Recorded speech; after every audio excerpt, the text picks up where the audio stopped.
Welcome back to the Burn Podcast, and I'm your producer, Tyler.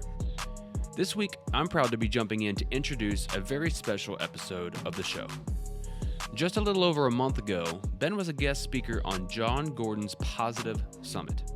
If you don't know about the summit, you definitely will after this episode.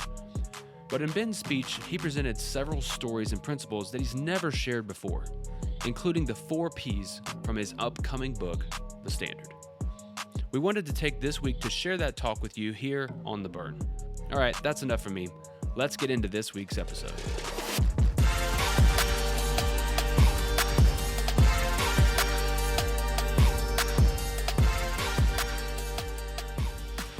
I am Ben Newman, performance coach, speaker, and author, and I couldn't be any more fired up about this opportunity to spend time with you for this year's Power of Positive Summit. And let me share a few of the reasons why before I really get started with a couple of concepts that I think might make a difference in your life right now and how you face challenge, adversity, uncertainty, fears of our times, and how you actually approach your next level of winning for those of you that are already winning big by answering the question, how do you show up after you win, which is so critical for long-term, continual peak performance. Now, before we get into any of that, I just want to say a huge thank you to John Gordon and his entire team. I believe that this year, this Power of Positive Summit is needed now more than ever. Look at this amazing lineup of speakers.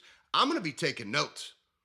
I'm going to be listening in on all these messages because these are some of the best speakers, coaches in the world helping us stay positive during these times.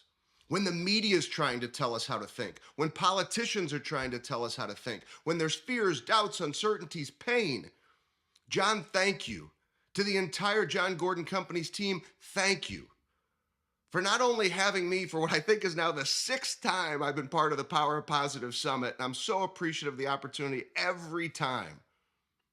But John, I want to give a special thank you to you for the continued impact that you have on my life. How you choose to show up in everything that you do for all of us. You know, John has been a mentor to me since he inspired me to accept Christ in 2008. And since then, it's been challenging conversations and toughness and telling me the things that I've needed to hear over all those years. Challenging me when I move too fast and I need to be put in check. And also helping me and supporting me when things are going well. And I'm a big believer in driving our next level growth. I still have 2 coaches. I still read books every day, far from figuring out what the absolute best looks like for all of us. It's that continued commitment and fight to figure it out. And John, another special thank you, because I said 2 coaches, I now have 3, and then a mentor like John, which is the icing on the cake. But the 3rd coach, Erwin McManus, who you will hear from in this year's Power of Positive Summit. John and I were speaking in Palm Springs to honor our dear friend Ed Milet, also in this year's Power of Positive Summit. I mean, look at this incredible lineup. Some of the top women and men in the world to help us during these times. So John and I are out to honor Ed in Palm Springs, and we're at this dinner, if you can imagine, and sitting right across from me, small, intimate table, Erwin McManus. I'd heard his messages, I'd read his books from John's recommendations, but finally we get to meet, and I was captivated by his words, how he shows up. The next day, he gives this life-changing speech, and now, thanks to John, the introduction to Erwin, I'm part of a mastermind with Erwin, his M4 mastermind, to help me continue to attack. So even though I can share some things about high performers I've been blessed to have the opportunity to work with, some of the fastest growing companies in the world, Fortune 10 companies, some of the top sports teams that you cheer for in college and in the pros, I'm still learning. So I wanted to share a couple of things today that I've learned from some of these amazing coaches, that I've learned from having to get picked up through the challenges and adversity of life. And we all face it. Every single one of us, we have a story.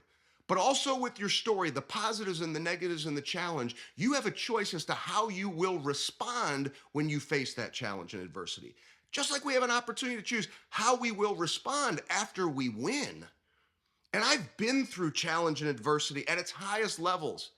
Over the years, I've shared messages about my mom, my greatest inspiration, who passed 11 days before my 8th birthday, but who taught me it's not how long you live, it's how you choose to live your life. She's my greatest inspiration, who helps me understand that we cannot allow our feelings to dictate how we show up. We have to identify those standards that cause us to win.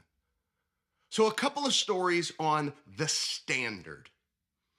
And I'll share with you, this is the first time I'm making a public announcement about it. And I want to thank John, because all of the writing of all of the books that I've done is because of John. My 8th book will be released on August the 1st of this year, and it's called The Standard. Many people talk about the standard. You hear coaches talk about it, you hear leaders talk about it. But the book had yet to be written to help us understand, what does that mean?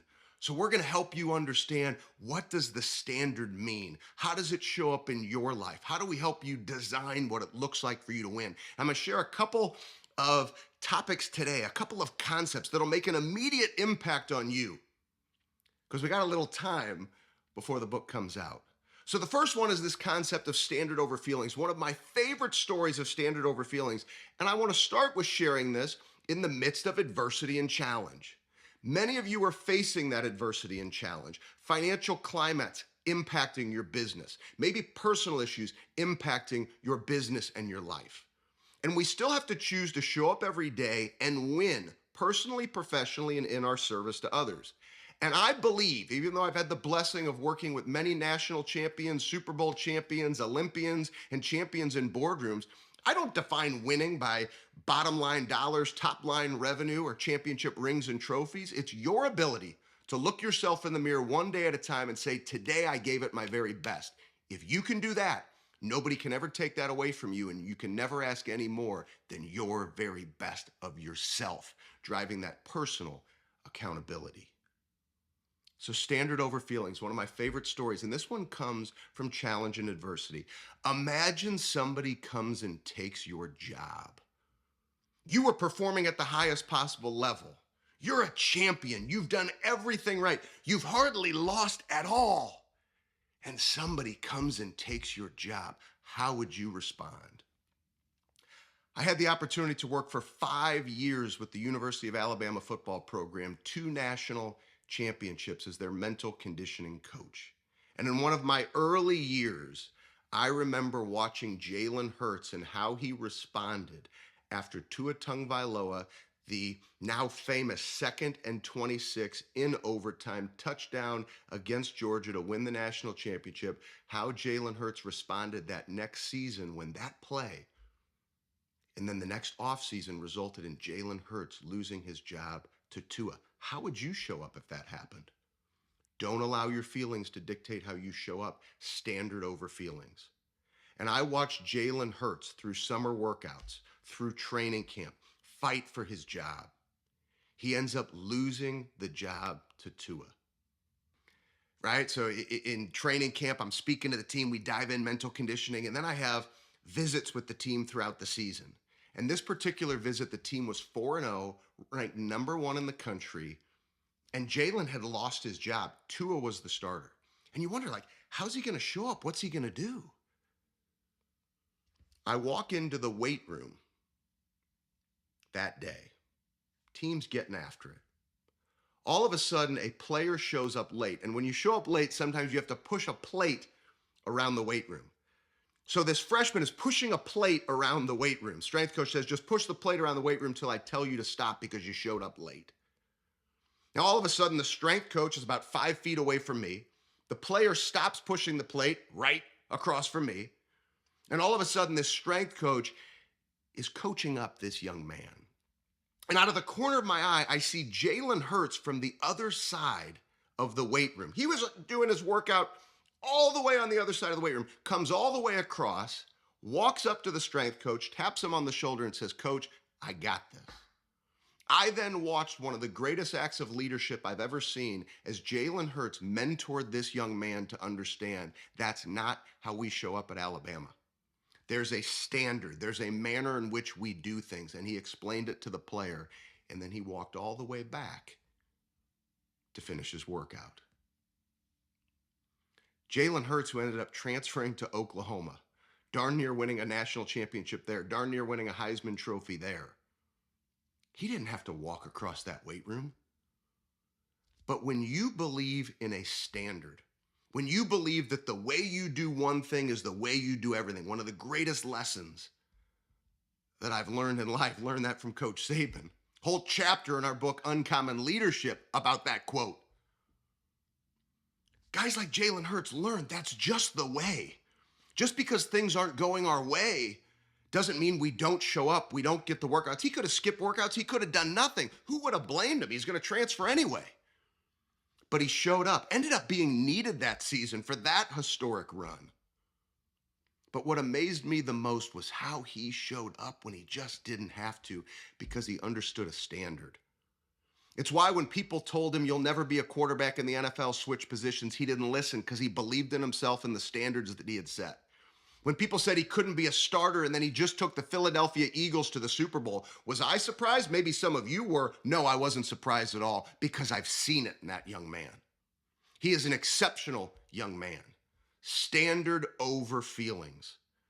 Understand your standard, what it means for you to win. No excuses, no compromise. Do what you say you're going to do. When you show up in that manner and you stack those days one after another, the byproduct is winning at very high levels.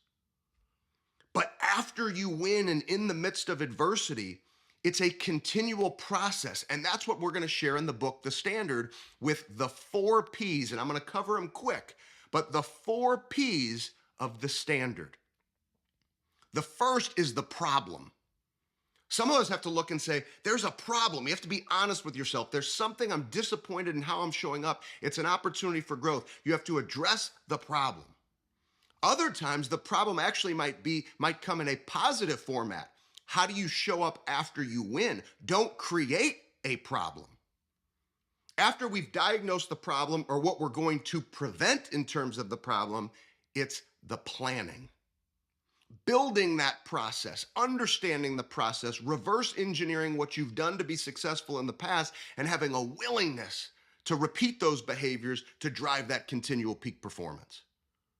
And then you have the performance, the act of attacking, not focused on the results that you can't control, but on the process, on the things that you know will cause you to win, and scrutinizing those behaviors to make sure that you're staying uncomfortable, to make sure that you're challenging yourself so that you can be your best, regardless of financial climate, regardless of the media, regardless of politics, and fueled by your burn, that fire inside of you that ignites your why and your purpose and causes you to be disciplined. And when you show up that way, then you have the payoff. And then that's when you have to figure out, what do you do when things are going well and you win? The key for the highest performers in the world, whether it be what I've seen at Alabama, national championships at North Dakota State, and then the opportunity to go to Kansas State, where players have now owned that program to win a Big 12 championship for the first time in 10 years last year. My work with Michigan State basketball and football, 30 players in the NFL, Microsoft, some of the largest companies in the world. These high performers are not seduced by success. When they win, they go right back to identifying another problem, another issue, or making sure they don't create a problem by preventing it, by re-engaging back into planning, back into performance, and then it's over and over and over again, because that's how winning is done. I cannot wait for every single speaker for this Power of Positive Summit. I can't wait to listen to to take notes, all of the ideas, everything that'll help us grow, everything that'll help us attack, because we are never finished. It's about maintaining that own it mentality. So to each and every single one of you, I look forward to staying connected. John Gordon and the team, they do an amazing job on the web pages of all the ways that we can stay connected and ways we can continue to drive accountability with each other. So I look forward to helping you on your journey, to raise your standard, to stay committed to that standard, to attack that standard, to drive continual peak performance in your life. John Gordon Companies, your entire team, thank you for this opportunity to join all of you for this year's Power of Positive Summit. Keep attacking. Your best is yet to come.